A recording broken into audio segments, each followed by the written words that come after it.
Para amal yang tetap menyertai seorang mukmin walaupun dia sudah mati, dicabut malaikat maut nyawanya, masuk dia ke liang lahat, dimakan cacing tanah, tapi amalnya tetap mengalir. Dalam hadis ini ada 7 yang tetap mengalir. Bagi yang mencatat, anak-anak sekolah, 7 amal tetap mengalir setelah mati menghadap Allah Subhanahu wa ta'ala. Yang pertama, ilman 'allamahu wa nasyarahu, ilmu yang diajarkan dan disebarkan. Cobalah tengoknya adilnya Nabi Muhammad SAW. Seandainya Nabi mengatakan yang mengalir itu hanya ilmu yang diajarkan, betapa sedihnya kita yang bukan buya, bukan kiai, bukan tuan guru, bukan alim ulama, bukan profesor doktor, bukan buya.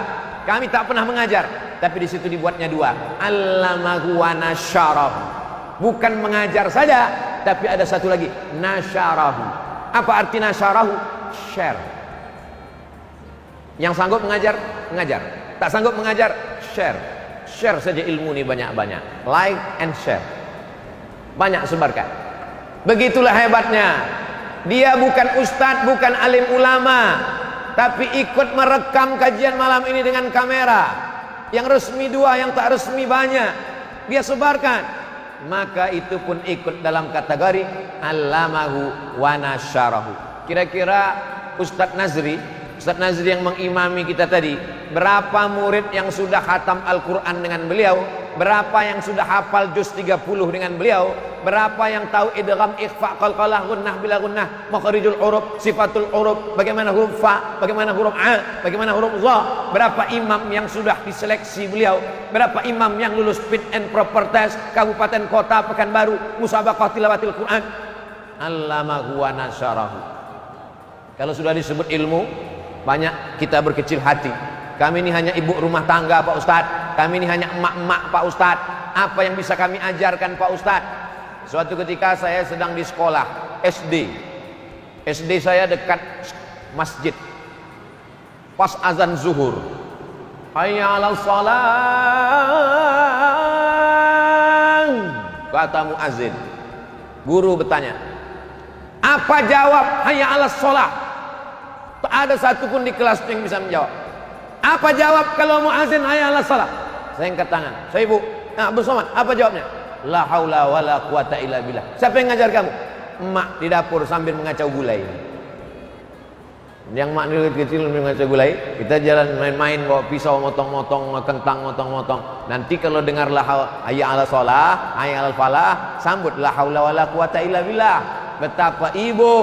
Hari ini setiap saya mengajar la haula wala quwata illa billah, kalau kamu mendengar azan, sambutlah seperti yang diucapkan muazzin. Allahu Akbar sama, asyhadu alla ilaha illallah sama, asyhadu anna Muhammadar Rasulullah sama.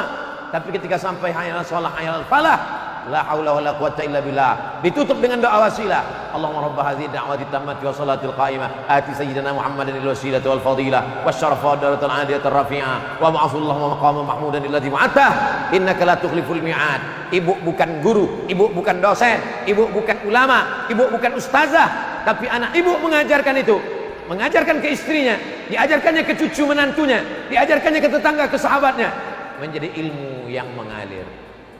Oleh sebab itu jangan berkecil hati, walaupun kita bukan ulama. Bapak hanya seorang kepala rumah tangga, pulang dari memanen sawit, diajaknya anaknya sholat, sambil berwudu diajarkannya, nah mencuci tangan tuh begini, mana tahu ada sisi-sisi ikan, mana tahu ada bekas-bekas sawit, mana tahu ada bekas-bekas minyak, dicuci begini. Kalau membasuh, kalau mengusap telinga tuh, yang ini ke dalam telinga, yang ini ke daun telinga, yang ini ke dalam, yang ini keluar.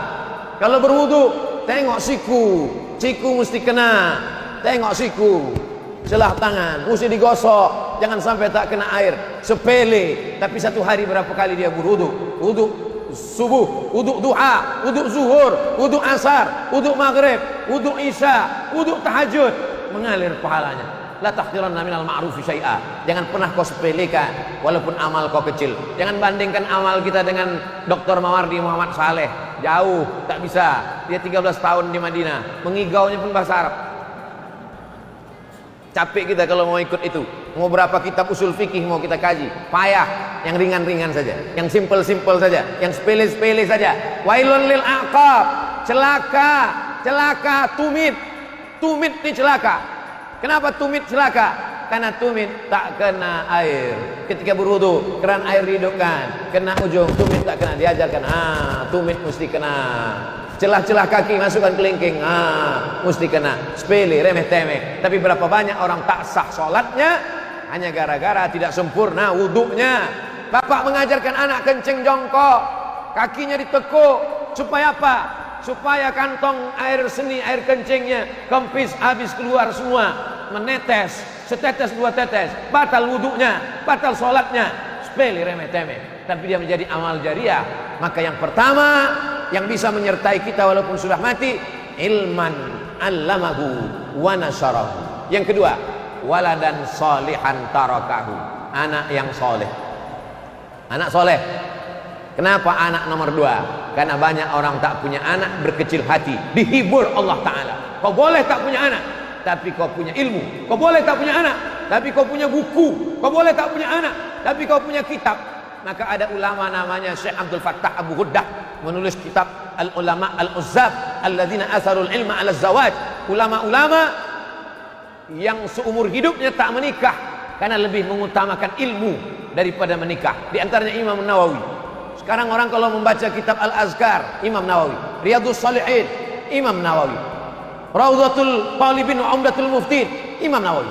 Baca Sahih Muslim, tak paham isinya, baca syarahnya Al-Minhaj, syarah Sahih Muslim Ibn Al-Hajjaj, Imam Nawawi. Membaca kitab fikih dari sejak masa Imam Syafi'i tahun 204, Imam Syafi'i abad ketiga, abad keempat, abad kelima, abad keenam, abad ketujuh, 500 tahun mazhab Syafi'i berkembang macam-macam. Datang seorang ulama, direvisinya mazhab Syafi'i. Pendapat yang dhaif dia buang, pendapat yang bagus dia ambil. Maka ditahzibnya mazhab Syafi'i, ditulisnya kitab Al-Majmu' Syarah Al-Muhadzab yang ditulis oleh Imam Nawawi, meninggal tahun 676. Jarak dia dengan Imam Syafi'i 204 ke 676, 204, 3, 4, 5, 6, hampir 500 tahun jarak dari Imam Syafi'i kepada Imam Nawawi. Imam Nawawi tak punya anak, tapi sampai hari ini nama Nawawi tetap disebut orang di berbagai negeri, dari mulai Mesir. Jangan berkecil hati tak punya anak. Ini berapa banyak orang meneteskan air mata mengadu, Buya saya tak punya anak. Kenapa tak punya anak? Belum nikah. Nah, nikahlah. Ilman allamahu wa nasyarahu. Yang kedua, waladan salihan tarakahu. Begitu hebatnya Nabi SAW. Anda yang pertama tadi langsung Nabi katakan anak yang soleh, orang langsung down, orang langsung jatuh. Nabi hibur, ilmu dulu. Karena ilmu semua orang bisa berilmu, tapi anak tak semua orang bisa punya anak. Maka yang sudah punya anak alhamdulillah, yang belum punya anak al-kasbu wal ikhtiar. Ikhtiar, makan kurma muda, makan jus toge, makan pokat, makan semangka, makan kacang tanah, kacang hijau, kacang merah, kacang segala kacang dimakan. Tak ada yang sulit bagi Allah. Innama amruhu idza arada syai'an ayakula lahu kun fayakun. Semua orang mengatakan istrinya sudah mandul, tak akan mungkin punya anak. Diponis orang sekampung mengatakan mandul, tak akan mungkin punya anak. Apa yang terjadi? Umur 99 tahun, Ibrahim alaihissalam mengandung istrinya Hajar. Hajar mengandung, melahirkan anak Ismail. Umurnya 86 tahun. 86 tambah 13 tahun umur Nabi Ismail. Lahirlah Ishak dari istri tua yang sudah diponis tak akan mungkin punya anak, bisa punya anak. Oleh sebab itu jangan pernah berkecil hati. Allah Ta'ala punya kuasa. Kalau sudah tua tak juga punya anak, husnuzan sama Allah. Mungkin kalau kau punya anak, anak itu pula menyebabkan kau masuk neraka karena dia sabu-sabu, narkoba, LGBT, perbuatan virus HIV/AIDS, melakukan perbuatan umat Nabi Lut, macam-macam. Husnuzan kepada Allah. Ada yang lebih tinggi makomnya daripada sholat tarawih, ada yang lebih hebat daripada sholat tahajud, ada yang lebih hebat daripada jihad fisabilillah. Apa dia? Ridho, menerima ketetapan Allah Subhanahu wa taala. Nikah sudah, makan obat sudah, pijat refleksi sudah, totok segala totok sudah, berbagai macam usaha sudah, tak juga menghasilkan. Berarti Allah ingin menempatkan engkau lebih hebat dari punya anak soleh. Apa dia? Ridho, menerima ketetapan Allah Subhanahu wa taala. Man lam yarda bi qada'i. Siapa yang tak ridha menerima takdirku, walam yasbir bibalai, siapa yang tak sabar menerima ujianku, falyatlub rabban siwaya, carilah Tuhan selain aku. Mau kemana kita mencari Tuhan selain Allah Subhanahu wa taala? La ilaha illallah, la ma'budu bihaqqin illallah. Tak ada yang berhak sebenar-benar disembah kecuali Allah Subhanahu wa taala. Jadi yang punya anak, didiklah anak dari mulai TK Quran, SD Quran, PAUD Quran, SMP Quran, SMA Quran, SMK Quran. Adapun kuliahnya terserah dia mau jadi apapun, yang penting waladan salihan tarakahu, meninggalkan anak-anak yang soleh. Apa kata B.J. Habibie, Bahruddin Yusuf Habibie, orang yang IQ-nya lebih tinggi daripada Einstein, yang hebat, lebih tinggi lagi B.J. Habibie. Tapi di akhir hayatnya apa kata dia? Kalau bolehlah aku kembali muda, kalau bolehlah waktu itu berlalu, itu bisa mundur lagi, aku akan belajar agama Islam. Dia tetap ahli pesawat, tapi dia belajar agama Islam. Tapi mantan presiden kita B.J. Habibie itu hebat. Walaupun dia bukan ahli agama Islam, tapi berapa perjuangan dia untuk Islam. Ikatan Cendekiawan Muslim Indonesia, slogan Imtak dan Imtek. Imtak iman dan takwa, Iptek ilmu pengetahuan dan teknologi. Dialah yang menggelorakan otak boleh Jerman, hatinya tetap Makkah, hatinya tetap la ilaha illallah Muhammad Rasulullah sallallahu alaihi wasallam. Ustaz anaknya kuliah di mana? Sains Teknologi, jurusan komputer. Mustafa Muhammad Mustafa A'zami, MM A'zami, mendapat gelar doktor dari Cambridge University, Inggris, membela Islam dari serangan-serangan orientalis. Tapi anaknya tidak jurusan hadis, anaknya bukan jurusan tafsir, anaknya bukan jurusan usul fikih, anaknya belajar komputer di Amerika. Lalu orang pun komen, masa anak profesor ahli hadis belajar di Amerika? Dia memang belajar komputer, tapi yang dia buat apa? Dia menjadi seorang programmer. Dulu orang kalau mau mencari hadis, buka Sahih Bukhari, tak dapat. Buka Sahih Muslim, tak dapat. Buka Sunan Abi Daud, tak dapat. Buka Sunan Nasai, tak dapat. Buka Sunan Tirmidzi, tak dapat. Buka Sunan Ibnu Majah, tak dapat. Buka Muwatta Malik, tak juga ada. Buka Sunan Ad-Darimi, tak juga ketemu. Buka Musnad Ahmad bin Hanbal, tak juga ketemu. Tutup kitab, hadis tak dapat, debunya dapat. Tapi begitu programmer membuat program Alfiyah 1000 kitab dalam satu CD, satu flash disk, awal dulu dalam bentuk CD Alfiyah, lalu kemudian berkembang menjadi Syamilah, awalnya 3 giga, melompat menjadi 20 giga, menjadi macam-macam sampai tera. Akhirnya orang sekarang tinggal klik, ketemu hadis, copy paste.